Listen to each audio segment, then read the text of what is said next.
Welcome to The Stitch. So we are self-proclaimed TikTok natives. So every week we are going to bring you guys a video that has piqued our interest, and we're going to talk a little bit about it. Not only are we going to talk a little bit about it, but we're also going to try to keep it real, give some hot takes, and see where it takes us. So this is a video by my friend and a creator who I really admire, but she makes points. And you're also, I learned before this, Cuban as well, right? Yes, Cuban fam. So we're about to get into it for a second. All right. You're like me, as someone who's very progressive, very left-leaning, as someone who's a Mexican-American who understands just how xenophobic this country has been towards Latinos in general, whilst also trying to reconcile that Latino voting trends are starting to trend towards the right. If you have been racking your brain, just like I have, trying to understand why folks in our community are supporting politicians who actively say that mass deportations should be happening, that birthright citizenship should be revoked, that we are just anchor babies, that we are fueling crime. I definitely recommend watching the entire video because Marlene gets into a bunch of really great points. But what I find so interesting as a Cuban myself is that so many Cubans in this country are becoming increasingly patriotic. The nationalism is increasing despite the leaders who are making decisions when it comes to our livelihoods, making active decisions that essentially harm us more than help our community. So I'm surprised that more and more Latinos are starting to become more nationalistic in their viewpoints. And I think that's worth discussing and interrogating a bit more. You know what's so interesting about this? And I think about the same thing, the rise in American sort of nationalism within the Latino community a lot. I wonder, have you thought about how like religion and conservative values sort of come into play with this, in this issue? Because I think that's something that is definitely sort of pushing people in that direction, people that are hyper religious and super into America. I agree that religion is probably a big factor in Latinos' connection to religion, especially in the US. I find from personal experience that a lot of Latinos identify with more conservative viewpoints, and therefore the argument around abortion might be really appealing to them right now. That in combination with a number of other factors, but it's still so confusing to me because even when we think about immigration, right, and the attack on immigration and certain things that have been said when it comes to the Latino community, it's still like there's still some dissonance that I'm navigating. Absolutely, you know? Yeah. Especially, I've seen this and it's very kind of disheartening to see, but xenophobia even coming into the Latino community and into our spaces and I think we can really just like attribute this to a lot of us and them framing of different issues. Like we are a different camp than those immigrants that are trying to come into America and be woven into the fabric of our nation. And I think it's so sad to see because it's like, whether it was one generation before you or more than that, it's like we all were immigrants once. It's like true of like almost everyone in America. So it's sad to see us revert in that direction. And I'm like, let's get back on course. Yeah, 100%. Okay, have you seen this video? Which one? I realized that I can't really relate to people that are just pro-choice. Like I've noticed that a lot of people, they have like certain things that they think are okay to get an abortion for and others where they're like, no. But I'm very much like pro-abortion. Like I do not think that everyone needs to have kids. I think that less people need to have kids because not everyone is fully equipped to be a parent. I wish more people would choose not to have kids. I'm never going to be one of those people that are like, oh, she uses abortion as birth control and whatever. For one, people don't really do that. And if they do, I'm not rocking that baby to sleep. I'm not paying for shit. So let's return that thing to the sender. What does that have to do with me? I don't care. And I am of the belief that a lot of people would have been a lot better off if they had chosen not to have kids. And I think that a lot of children, blessing to people that want them, whatever. But like, I just don't care. I don't care if you get pregnant like every 2 months and get an abortion. That has nothing to do with me. Like, I don't care what stage you're in, what the reason is. I don't care if you want to abort the baby because the guy that you were going to have it with looked at you the wrong way yesterday. I don't care. I don't care. Any reason to have one is fine by me. I'll even take you there if we're friends. I completely agree with this creator. I think we've created a climate where a lot of women feel like they have to explain or have very specific reasons for having an abortion. This is because with the attack of reproductive care, a lot of women are coming out and speaking about their stories with medical issues or societal issues that have brought them to get abortions. But I think we really need to get to a place where if someone says that they want to get an abortion simply because they don't want to have a child, they should be able to do that, and their story and their experience should be valid. Now, what do you think about that? No, that's really interesting. I think there is this narrative, as we've always seen, with women always having to like over justify their decisions, including an abortion. I was thinking about that creator's video you shared with me where the individual was sharing using the example of sports betting, right? That in some states it's completely illegal to bet on sports and in others it's not, and that's okay. You can go to your respective states. But Texas was suing so that it can have access to women's reproductive history, so that way they could take action when it comes to women in their state and their decisions around abortion. And I think, again, that's why women continuously feel the need to have to justify it, and why not just women, but folks who can birth a child, right, are feeling like they need to overly justify this. And I think it's super frustrating, and I'm glad that folks are calling out that it's okay to just have an abortion and make decisions around your healthcare because you want to. Yeah, absolutely. Thank you so much for bringing that up too, because I feel like more and more legislation is making women feel like commodities. We are fully fledged human beings that should have a full control over what we do with our bodies and what we do with our healthcare. It's crazy that people think women need to go a million extra miles in order to have their own control over their lives. Right. It's insane. And like Kamala said, what law exists that makes decisions around a male's body?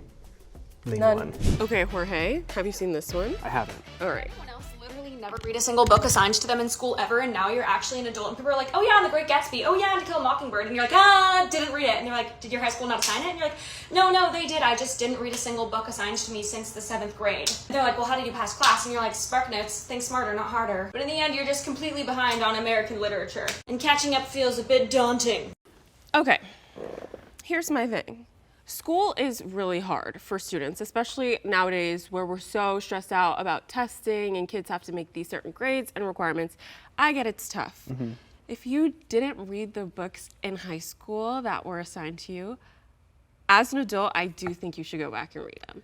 Yeah. And my thing is, we're all talking about media literacy, critical thinking skills, and I think we could both agree that might be lacking in certain subset of groups. Oh, for sure. And I think the Venn diagram of those people that lack those skills and didn't read those books in high school might be a circle. Oh, absolutely. So it could be helpful to go back and read those books in adulthood, I think. Yeah. I've had so many favorite books growing up, from Twilight, as we've discussed before, to some of my favorites like The Stranger or The Broken Ladder. So do you have any favorite books? So the thing is, historically, I didn't read. I was a big SparkNotes person. I was that person.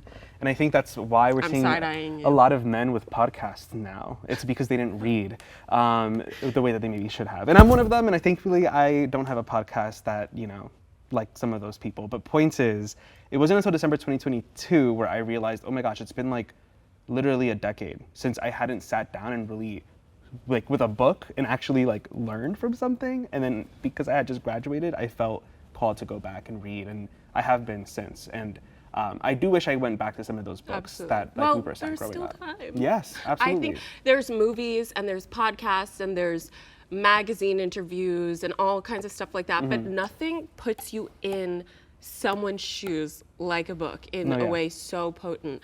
And I think there's just so many amazing things to learn, and just like it's just, especially at that age, so formative to your brain and the way that you see the world. And I think we should all read the books. Yeah, I think there's a lot more we'd understand about the world today if we went back and read some of them. Yeah. So we're in agreement. Absolutely. Okay, let me show you a video that I found that I'm like, are we even surprised? Okay. 1,100 members of the class, the first shaped in part by the Supreme Court's decision striking down affirmative action in school admissions. I'm very surprised and I'm honestly shocked that it would have dropped so much. Black and African Americans making up just 5%. So that's the thing. I'm surprised that people are surprised that by striking down affirmative action, obviously we're going to see less Black and brown folks enrolled in universities and colleges, because it was like the one protective measure we had to at least try to quote unquote like equal out or balance out the like playing field when it came to school. And as someone who like came from a high school that didn't have as many like resources, it was huge for me to know that there was at least a mechanism out there that like I was being like supported by, or that was at least like trying to provide some of that like equilibrium. I know, have you seen like what's been happening even with like Asian students? And like, Yeah. you mentioned something earlier about like, the organization that brought, that case to court, all the way to the Supreme Court, Yeah. was using the testimony of Asian students saying that they were being discriminated against by Black and Latino students being favored in the affirmative action process. But as we see, as the results of the first class admitted into these Ivy League institutions without affirmative action, it hurt everybody. Asian students thought that their chances to get in would go up, but people of color across the board, their enrollment rates went down, which is like, are we surprised? Like, that's what affirmative action is built for. We have a wealth of students out there who are the best and brightest of all of us that are 100% capable of being at that level, of being at those institutions. Affirmative action was just a way to make sure that people of color had an equal chance getting in the door. It was not a little favor that was being given to Black and Latino students, which is such a weird way to frame it. And now we see the results and we're like, are you surprised? Just no, as exactly, you said. Exactly. Well, let's see if they learn anything from this, because we need something to change. Well, I heard they're suing again, so that'll be interesting. I do have a get started. TikTok that I've been excited to show you. Okay. Let's watch it. I don't regret joining the military. I don't think I can handle like you being ashamed of my service. I wouldn't like want anyone to feel shame about their past. Yeah. As long as it's in your past. Let's talk about it. Militarism is a form of neocolonialism, a tool through which the U.S. exerts power and control both abroad and over its own marginalized populations. The working class, particularly people of color, are often manipulated into believing that military service is a noble pursuit, a dignified way out of poverty and hardship. This myth is sold as a pathway to honor and opportunity, but in reality, many of these individuals become disposable pawns in the machinery of neocolonialism. The bodies... So I found this video really interesting because in high school, one of my really good friends, who always like struggled with mentorship, struggled in finding mentorship, struggled in finding like someone to look up to, the first person that he voiced to me that he felt like he could look up to was like a recruiter from the Navy, right? And I always felt some type of way back then, even though I didn't really understand what, she went on to explain, just like how predatory it felt for this recruiter to come into my school and basically like put forth this offer. But it was intentional to go to a school with like mostly Black and brown folks, in my experience, right? And fast forward, he went on to share how like it was really difficult for him to survive after he decided to step away, after he did the couple of years that he did, because he was just sort of like left in the dust, for lack of better words. And don't get me wrong, he's grateful for the support he had while he was part of, the military. But I just find that really interesting how time and time again, people of color especially are like essentially sought after intentionally, disproportionately, right, to join the military. And we're seeing that even with affirmative action. It was removed from colleges, but kept, it's still able to be used and applied in the context of the U.S. military. Yeah. So just a thought that I have. No, I completely agree with you. And maybe my opinion on this is a little extreme, definitely probably a hot take. But I do believe that, the recruiting system for the military is, in a way, a commodification of POC and Black bodies. I try my best not to, judge particular individuals in a system that is built to systemically oppress and prey on you. When you're sold a dream, you can go do service, it's honorable, and there's financial incentives. Maybe you'll get your college paid for, maybe you'll get a forgivable loan for your housing, and you're sold like a path towards a better life. But at the end of the day, not only are you participating in a colonialist violent structure, but your body is being used for the system and the machine that is America. So it's it's such a difficult, I feel like, issue to navigate because I never want to blame a person, but it's like less about tackling, the individual, more about the system. Like the 100%. system that literally has been built to take Black bodies and use them for whatever labor they can produce. Exactly. Okay. Yeah. Not to take a hard left, but I have a video to show you. I don't think you've seen this before, but it's a little quote from DDG, if you're familiar. Okay, I'm ready. A 9 to 5 should only be used to fund your own business. Like, I don't think nobody should ever get a job and say, I'm going to be the 10-year best employee of the year. Like, nobody should ever think that, because when people say stuff like this, the number one thing that pops up in my mind, if everybody is a business owner, who is working at the establishment? Okay, I couldn't agree with that take more. And not to dive into the whole evils of capitalism, but let's talk about the evils of capitalism. Let's do it. It makes us feel like working is winning at life. Yeah. Constantly being booked and busy, you know, grind culture. We're always hustling, we're always building our businesses or whatever. I went to school for engineering, so I feel like I was hyper thrown into a world where everyone wants to own something, which honestly usually means capitalizing off of other people's labor, which is a whole nother issue. But I'm like, when can we progress to a society where we can work enough to both satisfy our needs, pay our bills, live a sustainable life, and also enjoy being alive? Like, we as human beings are not built, like, I just think back to like when Earth started and like human beings were hunting and gathering. Like, we're not built to like sit at a computer doing Microsoft all day.